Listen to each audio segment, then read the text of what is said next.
نگین نعمتی هستم. امروز میخوایم راجع به دایمنشن با هم صحبت کنیم.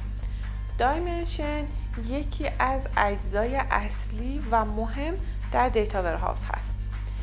توی دیتا ورهاوس ما یه سری جداول داریم، دایمنشن داریم و فکت داریم. امروز راجع به دایمنشن با هم صحبت میکنیم. دایمنشن یه سری جداول دینورمال هستن که یه سری اطلاعات راجع به انتیتی ها و موجودیت ها به ما میدن. مثلا فرض کنیم که ما یه سری از اطلاعات کالا رو میخوایم یا یه سری از اطلاعات مشتری رو میخوایم.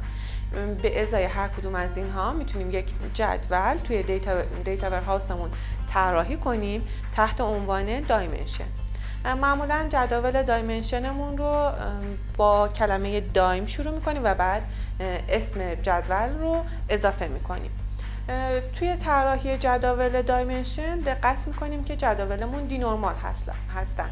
فرض کنیم که ما یه سری اطلاعات داریم راجع به نوع کالا، مثلا اینکه مواد اولیه است، محصول هست یا دسته‌بندی هایی که توی کالا وجود داره که معمولا توی دیتابیس های OLTP به ازای اینها ما میایم جدول طراحی میکنیم و بعد ریلیشن اون جدول رو توی موجودیتمون اضافه میکنیم.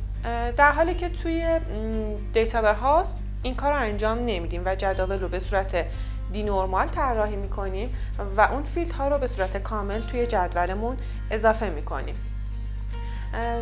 یکی از مهمترین مواردی که توی دیتا ورهاوس ما باش روبرو هستیم تحلیل و طراحی دایمنشن هاست. اینکه ما درست تشخیص بدیم که چه دایمنشن هایی نیاز داریم برای تحلیل حالا اون سیستممون، چه دایمنشن هایی احتیاج داریم.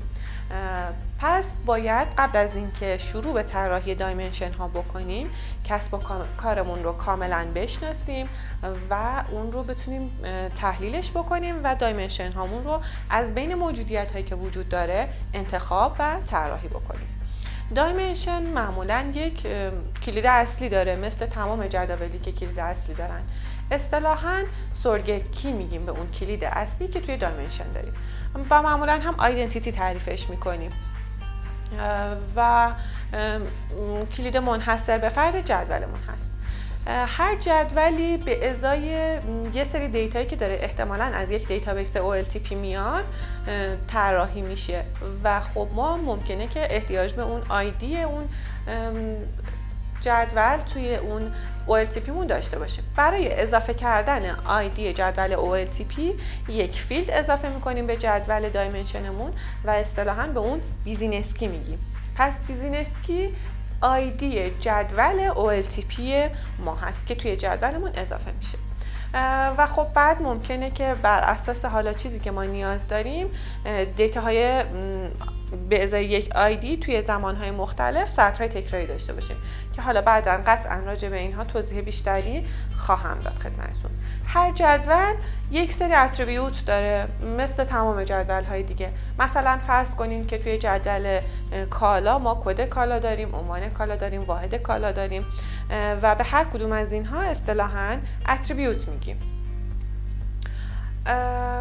و خب مثل تمام جدول دیگه سطر داره، رکورد داره و توی اون ما دیتامون رو وارد میکنیم و بعد به عنوان محصولی که توی دیتا ورهاوس میخوایم ازش استفاده کنیم از جدول دایمنشنمون استفاده میکنیم.